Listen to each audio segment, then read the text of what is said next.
Hallelujah. आप सभी को जय मसीह की।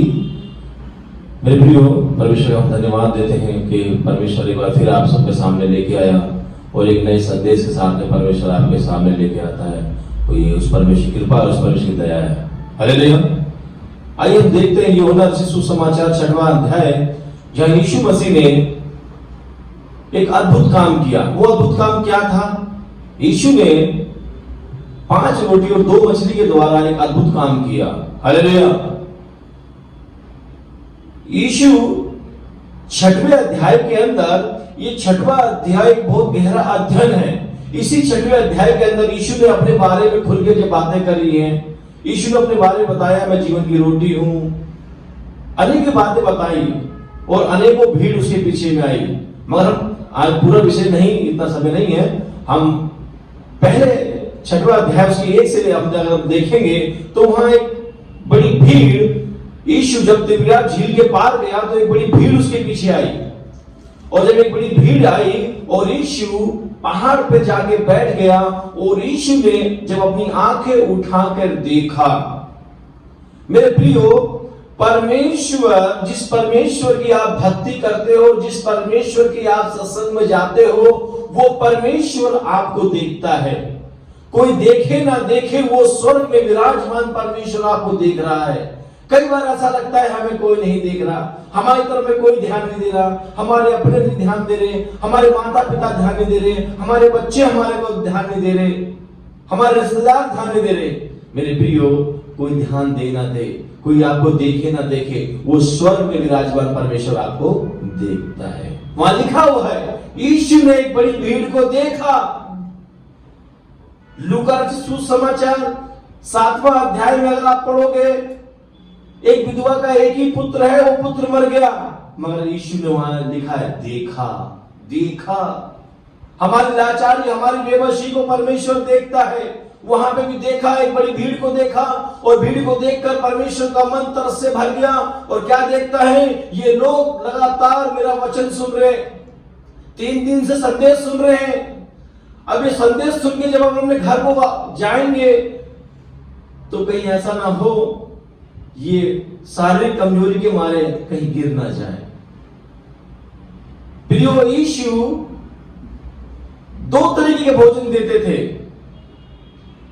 पहला आत्मिक भोजन और दूसरा शारीरिक भोजन।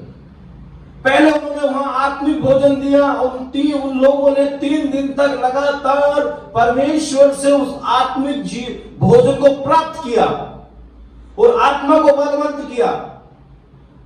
और उसके उपरांत जब वो 3 दिन की सभा समाप्त होती है, यीशु ने देखा ये अपने घर को, अपने नगर को जाएंगे, कहीं ऐसा ना हो कि शारीरिक कमजोरी के कारण ये गिर जाए, चक्कर खा के गिर जाए। मगर मेरे प्रियो, परमेश्वर दोनों चीजों का ध्यान रखता है। यदि आप परमेश्वर के लिए समय दोगे, परमेश्वर को अपना समय दोगे, परमेश्वर आपको बहुत आयस से आशीष देने वाला परमेश्वर है। यदि आप अपना काम छोड़कर उस परमेश्वर चरणों में थोड़ा देर बैठ रहे हो, हफ्ते में 1 दिन छुट्टी लेकर आप संडे की संगति अटेंड कर रहे हो, उसके प्रति परमेश्वर आपको दुगना प्रतिफल देगा। हालेलुया। आज अनेक लोग अपने काम को प्रिय जानते हैं, परमेश्वर के संदेश को प्रिय नहीं जानते, मगर उन लोगों ने अपना काम उन सब छोड़कर 3 दिन तक लगातार परमेश्वर के वचन को सुना और परमेश्वर ने उनको भौतिक और आत्मिक दोनों आशीषें दी हैं। और परमेश्वर ने वहां कहा अपने एक शिष्य से कि इनके खाने का हम बंदोबस्त करें। और वहां हम देखते हैं चेले ने क्या कहा। अगर आप मेरे साथ सहमत हो तो यूहन्ना रचित सुसमाचार 6:6 पढ़ो। उसने यह बात उसे परखने के लिए कही, क्योंकि वह आप जानता था कि क्या लिखा है? उसने उस चेले को परखने के लिए एक बात करी, क्योंकि यीशु स्वयं जानता था वो क्या करने पर है। कई बार परमेश्वर हमारे विश्वास को ही परखता है, हमारे अंदर विश्वास है कि नहीं। वो चेला को परखने के लिए प्रभु यीशु ने बात कही कि इनके लिए भोजन का प्रबंध करो, और चेले ने अपनी बुद्धि से बोलना शुरू कर दिया। मगर अगर आप पुराने नियम के अंदर जाओगे, यशकेल की अगर पत्री पढ़ोगे 37 अध्याय, तो यहोवा परमेश्वर उसे एक हड्डियों की तराई में ले जाते हैं और एक हड्डियों की तराई में लेके बोलते हैं, हे मनुष्य की संतान, क्या ये हड्डियां जी सकती हैं? यशकेल नबी ने बड़े खूबसूरती से बोला, यहोवा परमेश्वर तू ही जानता है, कि उसे पता था परमेश्वर कुछ भी कर सकता है, इन सूखी हड्डियों में भी जान लाने वाला वो परमेश्वर है। इसलिए उसने अपना पक्ष नहीं, परमेश्वर का पक्ष रखा। मगर फिलिप ने ऐसा नहीं कहा।